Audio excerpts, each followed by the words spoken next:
Gemini, hi! Welcome to Mystic Queen PH. At ito ang inyong energy update ngayong May 16 to 31, 2024. This is a general reading. Just take what resonates. Watch your Sun, Moon, Rising, Venus for other messages. And thank you sa lahat ng mga sumusuporta dito sa ating channel. Just a reminder, gamitin nyo lamang ang reading na to bilang gabay. Pa-follow, like na rin na ating Facebook at TikTok. Lahat po yan, Mystic Queen PH. Like, share, subscribe, turn on post notifications para lagi kayong updated sa ating mga readings.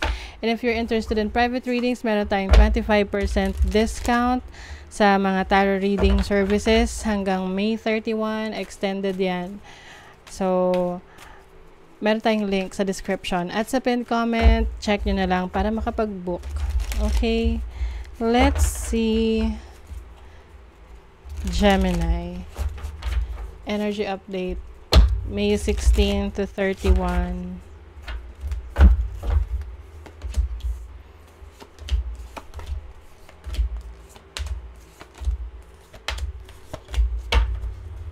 Nako, okay.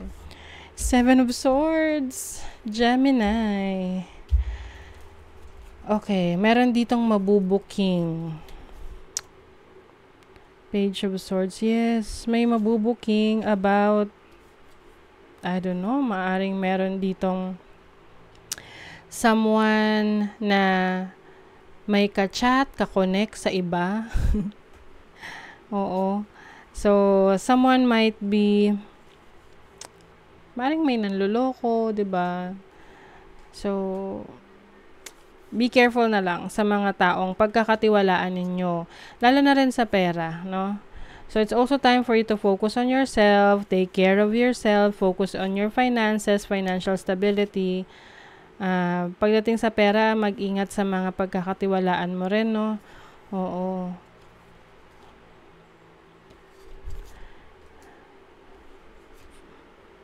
I think meron makaka-realize ng mga pagkukulang niya in the past. Pwede ikaw to or the person that you're dealing with. Lalo na kung meron na kayong family. Tapos, itong person na to, hindi niya masyado kayong nabigyan na prioritize, no? Oo. So, ngayon, itong person na to is pwedeng may regrets. Lalo na kung may nagbago na rin sa pakikitungo mo sa kanya. So, your overall energy is the Ace of Wands. And exciting new beginnings for you. May bagong path. Oo. Maaring may mga susubukan kang bagong experience, no? This can mean travel, opportunities, and also finally taking action. So, siguro ngayon, yung mga plans mo before na hindi mo nagagawa, hindi mo nasusubukan, hindi mo nasisimulan, ngayong second half ng May, gagawin mo na. Three of Staves. Some of you, may plans kayo of working abroad or relocation, no? Mag-relocate, lumipat abroad. So, ngayon, may mga gagawin na kayong steps para mangyari na yan. You have the Ten of Swords as your challenge. Maaring merong mga tao sa paligid ninyo na hindi kayo tinutulungan kahit na nakikita na kayo na ano ba yan? Ang gulo ng ko. Hindi kayo tinutulungan kahit na nakikita na kayong nahihirapan. So, I think ito yung energy ng people na who wants to bring you down. Because of parang gusto nila na nahihirapan kayo. What is the Ten of Swords? Five of Staves. Lalo na kung itong taong to nagkaroon kayo ng misunderstanding or conflict before. Pwedeng sa family to eh. Ito yung tipong kapamilya mo, tapos nagkaroon kayo ng issue. So, parang nakamatsyag lang sila about your situation. Parang naghihintay sila na mahirapan ka, tapos isi-savor nila yung moment na yun na nahihirapan ka. And pwede rin namang ito yung kunyari may concern sa'yo, pero ang totoo deep within them somehow, no, gusto nila na nahihirapan ka or nagkakaroon ka ng challenges sa buhay mo. Usually kasi mga kamag-anak din yan eh, no? So, you have the Nine of Cups as your opportunity. Meron kang wish fulfillment. Oh, 'di ba? Kung merong challenge, meron namang wish fulfillment sa inyo. Merong matutupad na wish. You have the Ten of Staves. So, maaring ito yung mga needs mo na kailangan mong makuha or kailangan mong ma-produce, no? Magagawa mo yan. Let's see, ano tong wish fulfillment ng mga Gemini? 12th house. This is spiritual, your spiritual guidance. So, I think you will be satisfied with your spiritual journey. 12th house is also a foreign land. So, pwedeng yung iba sa inyo kung may plano kayong mag-work abroad or mag-migrate, lumipat ng bahay, mafu-fulfill nyo yan. Okay? Kailangan lang dito ma-effort rin kayo. Medyo nakakapagod, pero kaya nyong i-handle. You have the King of Wands as your blessing. Freedom, oo. I think meron kayong mga ipupursue ngayon na this can be your career. Ito yung tipong wala na makakapigil sa inyo. There's so much freedom. That is your blessing. You have the Page of Vessels. So, finally, you're going to pursue your passion. Oo. Maaring dati, there's some sort of limitation. Pwedeng marami kayong mga, let's say, mga responsibility sa ibang tao. Kaya hindi nyo nabigyan ng attention yung mga gusto nyo.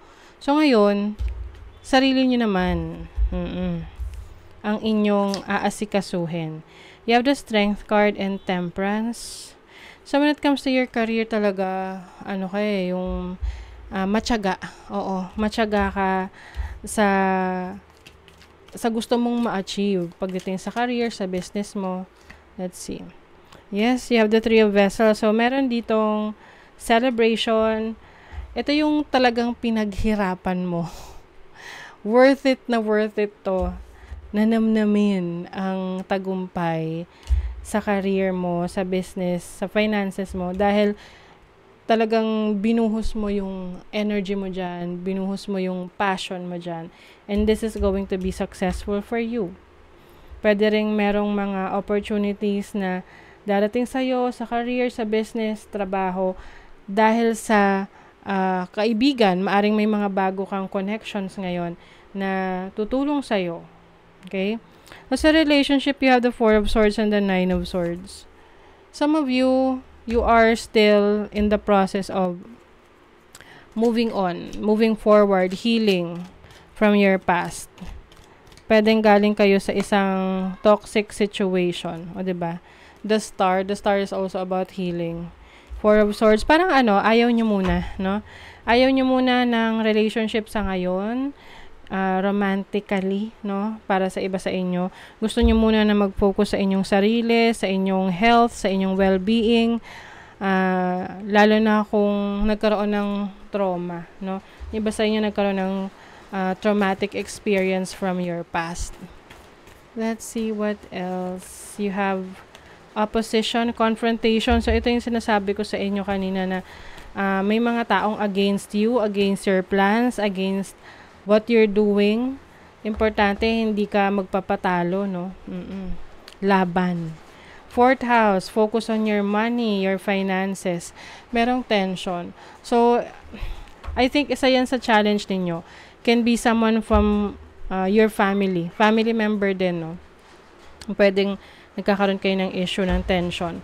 Pwedeng may mga bagay na hindi nila sinusuportahan sa gusto mong gawin. Ayan. Anyway, let's see what else. A goal-oriented person. So, ayan. Meron ka na ngayong target. May goal ka na ngayon. And yan yung bibigyan mo ng focus attention this second half. Shrewdness and resourcefulness, especially in business, Fox.